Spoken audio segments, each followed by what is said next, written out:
अब हम पढ़ते हैं स्टार्च। स्टार्च जो कि एक पॉलीसेकेराइड है, ये बहुत इंपॉर्टेंट पॉलीसेकेराइड है और अबंडेंट रिजर्व फूड मटेरियल है। रिजर्व फूड मटेरियल हम कहते हैं जो प्लांट अपने आप में स्टोर करके रखता हो, उसको हम कहते हैं रिजर्व फूड मटेरियल। और ये रिजर्व फूड मटेरियल है प्लांट्स का, मतलब प्लांट्स इसे स्टोर करता है। ये हमें मिलता है सीरियल्स में, लिग्यूम्स में, ट्यूबर्स में एंड वेजिटेबल्स में। सीरियल्स लिग्यूम्स आपको पता होगा कि जैसे कि दालें हो गई, या जैसे कि चने हो गए, या जैसे कि मुख्तलिफ वेजिटेबल्स हो गई ना, उसके अंदर ही हमें स्टार्च मिलता है।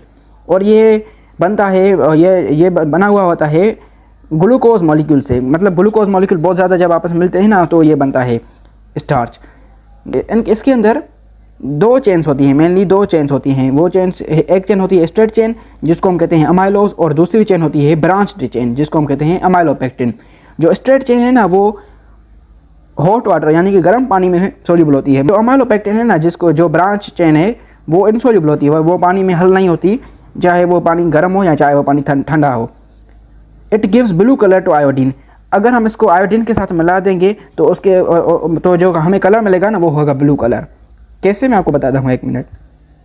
तो जो स्टार्च था वो देता था ब्लू कलर विथ आयोडीन, और वो कैसे देता है वो हम पढ़ते हैं। ठीक है, अगर हम टेस्ट ट्यूब लें और उसके अंदर स्टार्च डालें, फिर हम अगर उसमें आयोडीन डालेंगे, क्या डालेंगे, आयोडीन, तो जब वो आयोडीन से मिल जाएगा ना, तो हमें ब्लू कलर का एक सॉल्यूशन मिल जाएगा, जैसे हम कहते हैं कि स्टार्च जो है ना आयोडीन के साथ ब्लू कलर देता है।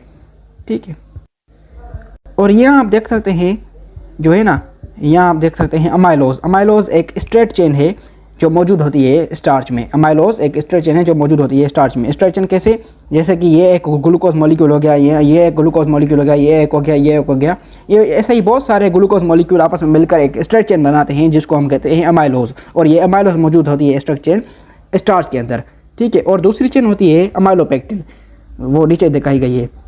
अमाइलोपेक्टिन, जैसे मैंने आपको बताया कि अमाइलोपेक्टिन जो है ना, वो ब्रांच चेन होती है। कैसे, एक ग्लूकोज मॉलिक्यूल है और ये दूसरा ग्लूकोज मॉलिक्यूल है, ये तीसरा है, ये चौथा है।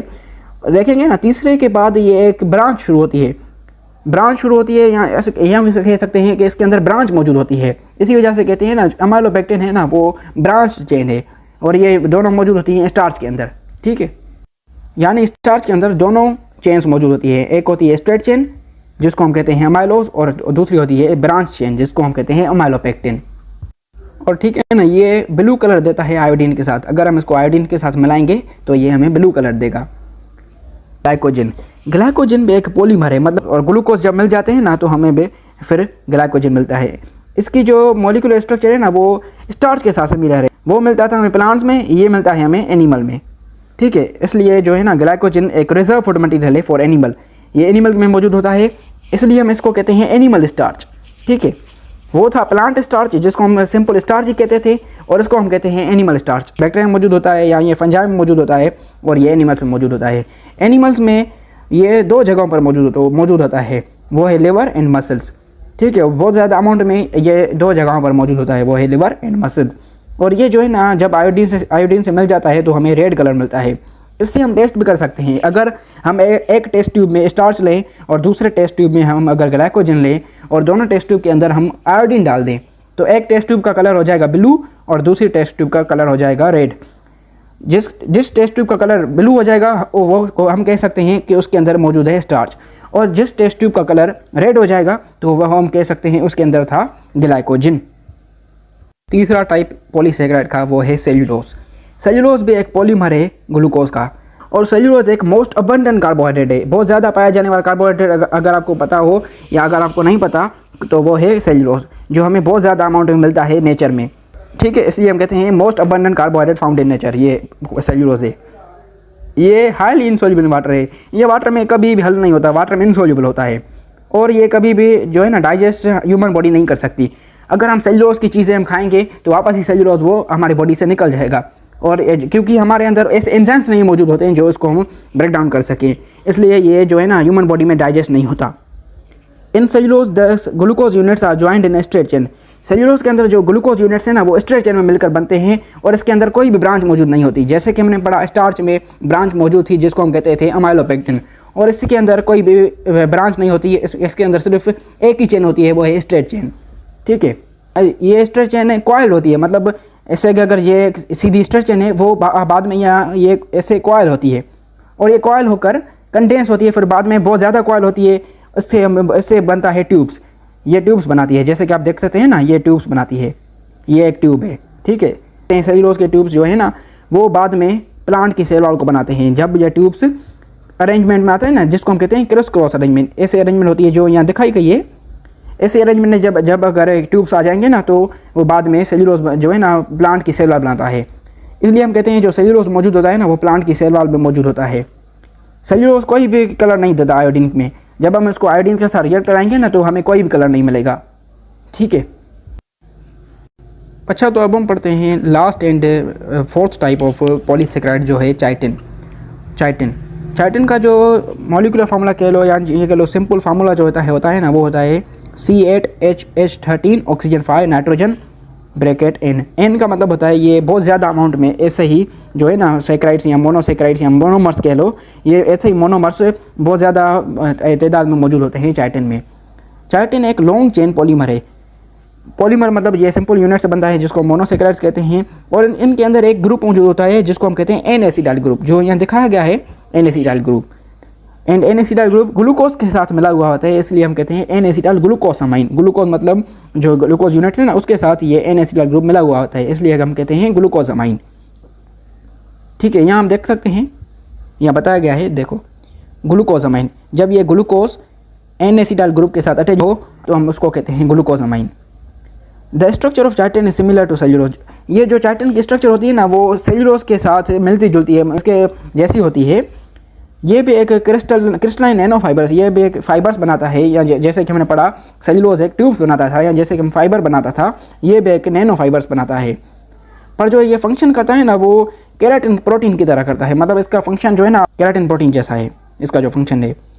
चाइटिन को हम कहते हैं मॉडिफाइड पॉलीसेकेराइड। ये एक मॉडिफाइड पॉलीसेकेराइड है क्योंकि इसके अंदर नाइट्रोजन मौजूद होता है, और हमने पढ़ा था कार्बोहाइड्रेट हम उसको कहते हैं जिसके अंदर कार्बन, हाइड्रोजन एंड ऑक्सीजन हो, पर इसके अंदर नाइट्रोजन भी मौजूद होता है।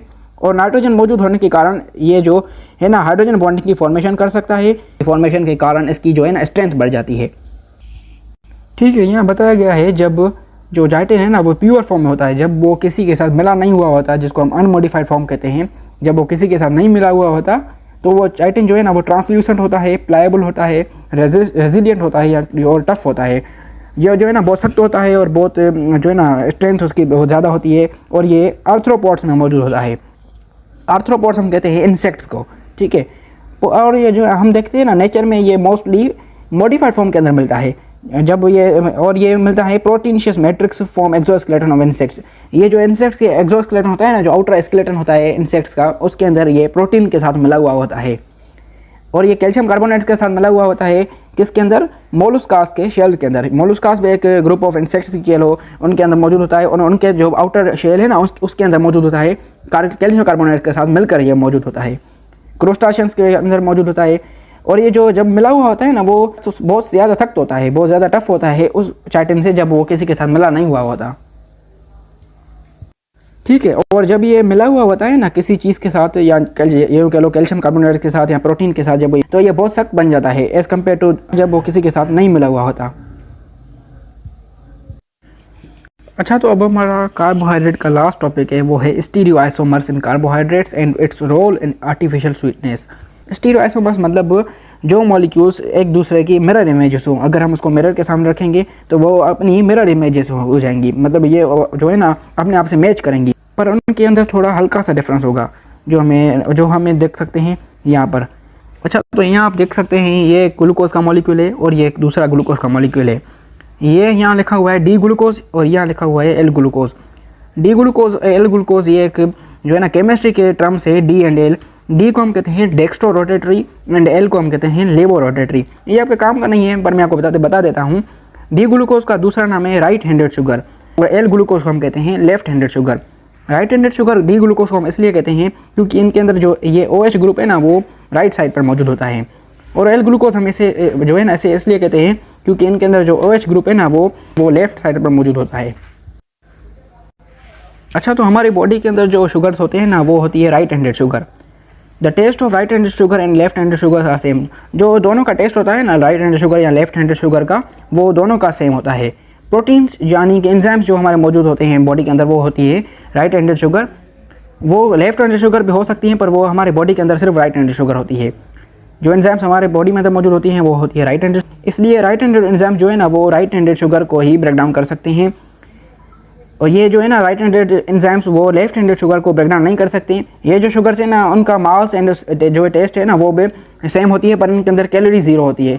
इनके अंदर कैलोरीज ज़ीरो इसलिए होती है क्योंकि हमारी बॉडी उसको मेटाबॉलाइज नहीं कर पाती, इसलिए हमें उनसे कोई भी एनर्जी नहीं मिलती। ये जो शुगर है ना हमारी बॉडी इसको डाइजेस्ट नहीं कर पाती क्योंकि हमारे जो एंजाइम्स मौजूद होते हैं वो होती है राइट हैंडेड, और ये जो है ना राइट हैंडेड शुगर मॉलिक्यूल को ब्रेक डाउन कर सकती है।